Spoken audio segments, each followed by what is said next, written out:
नमस्कार, मी सरफराज अहमद. आवाज मराठीच्या व्हिडिओ सिरीजमध्ये आपलं स्वागत.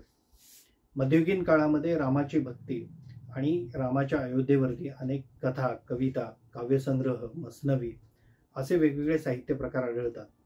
हे साहित्य प्रकार फक्त हिंदूंनीच लिहिलेले नाही आहेत, तर मुसलमानांनी देखील मोठ्या प्रमाणात रामावरती कविता आणि कथा किंवा मसनवी वगैरे साहित्य प्रकार हाताळण्याचा प्रयत्न केला.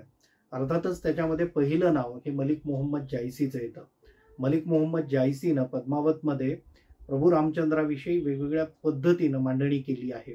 प्रभू रामचंद्राचं पात्र घेऊन त्याच्याविषयी कल्पना करताना त्या पात्राला केंद्रस्थानी ठेवून त्यानं वेगवेगळ्या पद्धतीनं इस्लामी मूल्य आणि रामायण याच्यामधले समांतर असे दुवे शोधण्याचा देखील प्रयत्न केला आहे. त्या माध्यमातून अनेक कविता करताना किंवा अनेक वेगवेगळ्या शायरीचे प्रकार हाताळताना मलिक मोहम्मद जायसीनं मध्ययुगीन काळामध्ये एक वेगळा पायंडा पाडला होता. मलिक मोहम्मद जायसीनं लिहिलेल्या पद्मावतच्याच धाटणीमध्ये त्याच्यानंतर आलेल्या अनेक कवींनी देखील लिखाण करण्याचा प्रयत्न केला आहे. त्याच्यामध्ये अब्दुल रहीम खानेखाना हे जे मध्ययुगीन काळातले विशेषतः अकबरच्या दरबारातले नवरत्नांपैकी एक असलेले कवी होते, त्या अब्दुल रहीम खानेखाना यांनी देखील रामावरती वेगवेगळ्या भाषांमध्ये कविता लिहिण्याचा प्रयत्न केला आहे. फारसी भाषेमध्ये रामावरच्या त्यांच्या 3-4 कविता प्रसिद्ध आहेत. त्याशिवाय ब्रज भाषेमध्ये अथवा त्या काळात अमीर खुसरोंनी ज्या भाषेमध्ये कविता लिहिल्या त्या हिंदवी भाषेमध्ये देखील अब्दुल रहीम खानेखाना यांनी रामावरच्या आणि अयोध्यावरच्या कविता लिहिलेल्या आहेत. अब्दुल रहीम खानेखाना यांच्या दोह्यांमध्ये राम हा अतिशय जिव्हाळ्याचा आणि महत्त्वाचा विषय म्हणून आपल्याला दृष्टीस पडतो.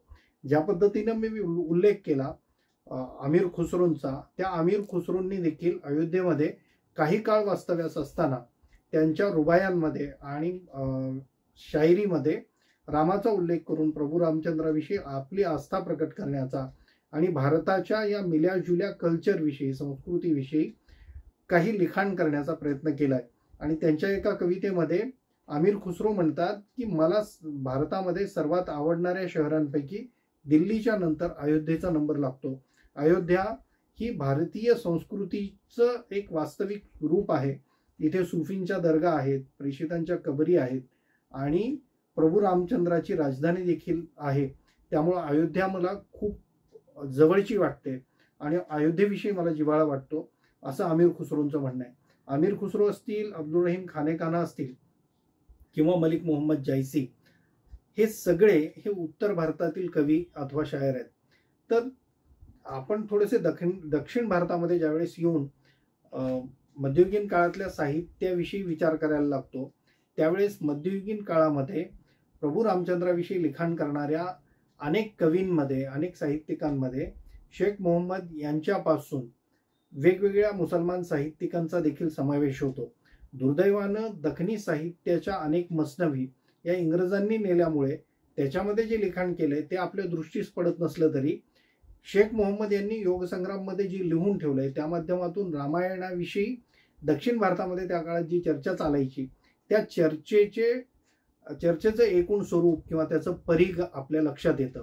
मध्ययुगीन काळ हा साहित्यासाठी विशेषतः उत्तर भारतामध्ये अकबराचा काळ जो आहे तो सुवर्णयुग मानला जातो. तर दक्षिण भारतामध्ये इब्राहिम आदिलशाह जो आदिलशाही मधला एक महत्वाचा राजा आहे, दुसरा इब्राहिम आदिलशाह, ज्यानं सरस्वतीवरती कविता लिहिल्या, गणेशस्तवन लिहिलं, ज्यानं नवरसपूर ही राजधानी वसवली संगीतांच्या त्या सप्तसुरांवरती, त्या इब्राहिम आदिलशाहच्या काळामध्ये देखील काही कवींनी रामाविषयी, अयोध्येविषयी आणि इतर सगळ्या त्या इतिहासाविषयी लिखाण करण्याचा प्रयत्न केला आहे.